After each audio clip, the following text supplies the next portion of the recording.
This civilization expressed itself before the steamroller of standardization flattened it in a series of local cultures, specific and geographically determined. They still existed in my time, and I got to know a number of them. Boston and New England were basically intellectual and Puritan. Baltimore and New Orleans were marked by a certain subtlety and refinement, still evident, though growing a trifle musty, inherited from the Old South before the days of the American Civil War. Philadelphia had its Quakers and upheld the tradition of the fathers of the Constitution. San Francisco was a Latin town, imbued with French and Mediterranean influences, and these were styles of cookery. There were styles of cookery and specialities to match all these local cultures, of which Baltimore clam soup and Virginia ham were perhaps the most original and most typically national. Cookery in Louisiana was Creole. In San Francisco, it was Italian and French, and represented by Chez Jules, pronounced Jules, of course, and Poodle Dog. The Poodle Dog. What's that? What's the Poodle Dog then? I have no idea. I've never been to San Francisco, one of the cities I've never been to. My missus has been there back when she was working. Anyway, American literature was more national too. Writers like Mark Twain, Walt Whitman, and Edgar Allan Poe were typical Americans, but so were Emerson, William James Thoreau, and Mrs. Alcott. But they were citizens of an America that no longer exists today. And I am sure they were all of British descent. The link with the European source was still unbroken. The humanism of a Lincoln, though profoundly of his country and his continent, is very near to us. We have no difficulty whatsoever in appreciating it. The factor which made this America unrecognizable in that which was to follow was the third wave of immigration de-anglicized the country. One can now conceive of an America which, while remaining authentically American, would no longer be exclusively or even mainly Anglo-Saxon and Protestant. The geographic shift in the Anglo-Saxon center of gravity in America is too obvious to escape notice. It was once in New England and Boston. It was once in New England, and Boston represented the hearth of a tradition which had remained English. Today, owing to mass immigration, that old Geneva of the old world, of the new world, has become an Irish Catholic town. There are, of course, still old Protestant families which dominate the social and financial life of the place. But in Boston today, the two most important personalities are the Catholic Archbishop and the Irish Catholic Mayor. I wonder what's happened to the demographics of Boston. I wonder if they've had even subsequent waves of mass immigration since. Does this mean that the Anglo-Saxon spirit, which was formerly at home in Boston, had ceased to exist? Not at all, but to some extent it had migrated from the centre to the west, to the new towns which have been founded there in the past 100 years. When we go beyond the Alleghenies, Alleghenies, I don't know what that is. When we go beyond the Alleghenies, even beyond Chicago, it is easy to see that in these new communities, is that a mountain range then? What is Allegheny? I've never seen that word. Allegheny. What is that? Allegheny. Alleghenies. What is that? The western part of the Appalachian Mountains. It refers to the Allegheny Mountains. The Alleghenies. Translate entire websites in one tap. The Alleghenies. Okay. All right. Fair enough. Well, you learn something new every day, folks, don't you? Okay. When we go beyond the Alleghenies, even beyond Chicago, it is easy to see that in these new communities, the leading elite is made up of some men who have come, or whose parents have come from the East, from Massachusetts. Oh, here we go. Massachusetts or Virginia, long-time viewers will know I have never been able to say Massachusetts. um, so they come from there, or Virginia, and in coming, they have brought with them those quantities which would make the grandeur of the United States in the 18th and 19th centuries. It is through these men that the old tradition is maintained under new skies. There is an unbroken line which allows us to trace the course of the same current of inspiration from the outset down to the present day. But we are compelled to recognize that the personnel has changed. Thus we now see as the directing type of man of the Middle West, very sure of himself, a trifle pedantic, and on the whole rather German in his stolidity, his organizational gift, and his love of system. The proportion of the 100% descendants of English and Puritan stock has remained high amongst the people who matter, as an analysis of the people listed in Who's Who reveals.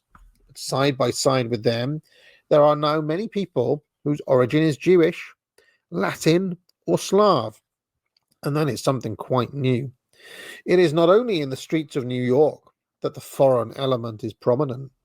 Names ending in ski, rich, and eni were practically unknown at one time amongst men holding prominent positions, but today they are no longer unusual, particularly not when politics have anything to do with the nomination.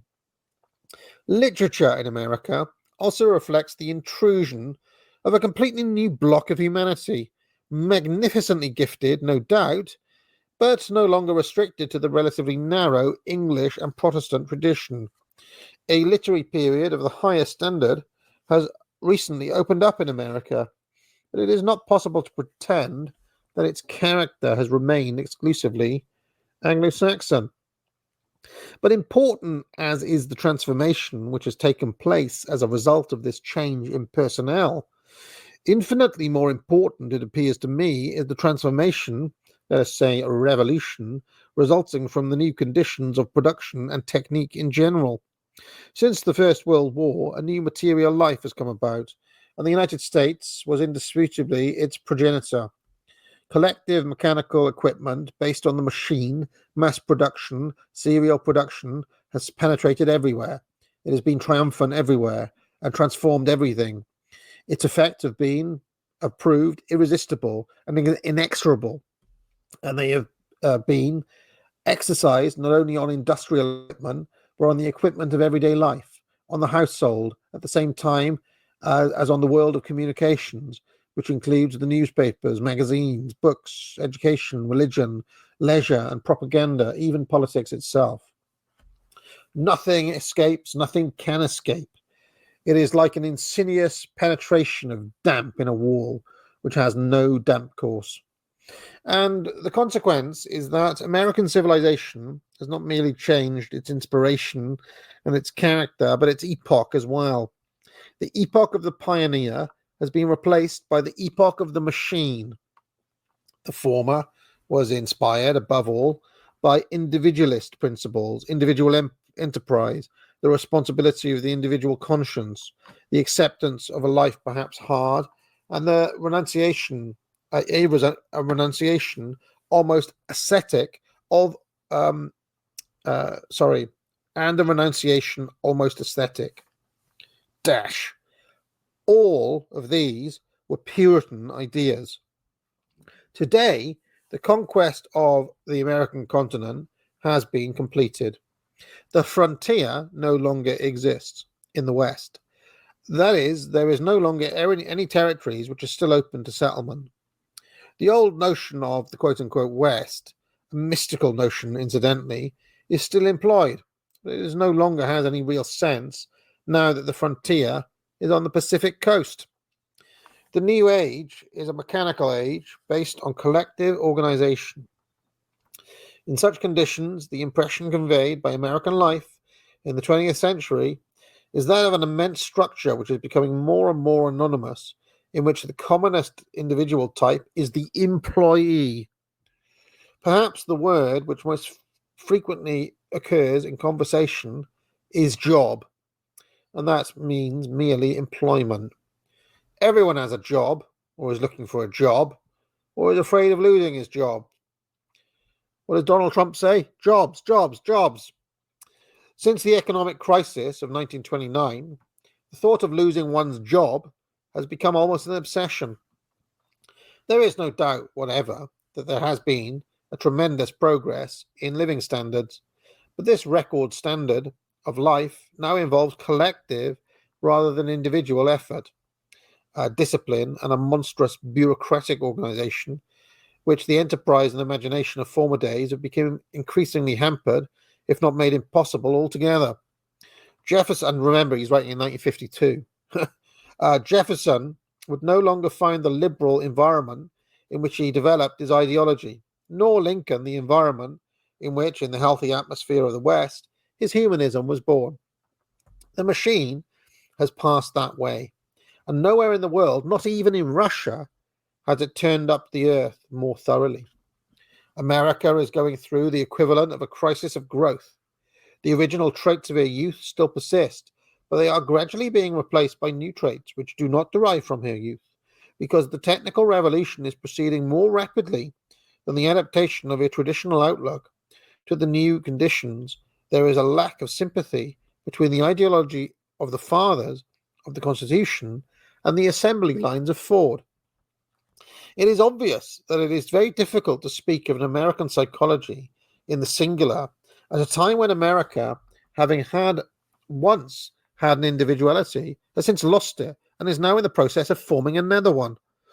In this crisis, brought about by the clash of yesterday's ideas with today's methods, the problem is rather to know where to place the center of moral gravity of a nation. What is the most representative type amongst Americans today? Is it still the Puritan? Is it the businessman, the politician, or new departure indeed, the soldier? And which is the most important town in the United States? Is it New York, Boston, Chicago, Houston, or the new star, Los Angeles, a town I knew when it only had 90,000 inhabitants? What type can be taken as the average American? The Protestant of tradition, some Babbitt in the Middle West, a foreign newcomer on the Atlantic coast, or perhaps some more developed Negro from Harlem? In New York, I once saw a musical play written by a Jew, staged by an Armenian, and the principal actor was a Negro, and the composer of the music was a German. And yet the piece was authentically American, and the critics boasted of it as a national success. Many, many such cases, I'm sure. Obviously, the psychology of such a people must be looked at in a very special fashion. We've already noted the unity of behavior amongst people of such disparate origins brought about by the standardizations of the country's general equipment. Despite the differences, one tends to see the same sort of thing everywhere. In Boston, New Orleans, Richmond, or San Francisco, everywhere there are the same trains, the same hotels, the same restaurants, the same petrol stations, the same newspapers, the same magazines, the same slogans, the same ideas. That uniformity, that monotony, has even become one of the bonds, not the least strong, of national unity. Strangely enough, it has not been suffered, but accepted, and even gladly accepted, as though it represented progress.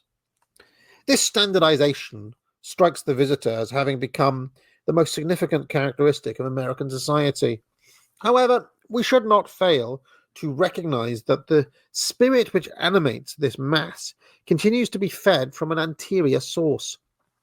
Even in these circumstances, we can still distinguish a guiding elite, the heirs of the moral tradition on the one hand, and a more passive mass on the other, which has accepted less the spirit than the material benefits of Americanism. Perhaps we ought to talk of castes rather than classes here, because there are no classes in the United States.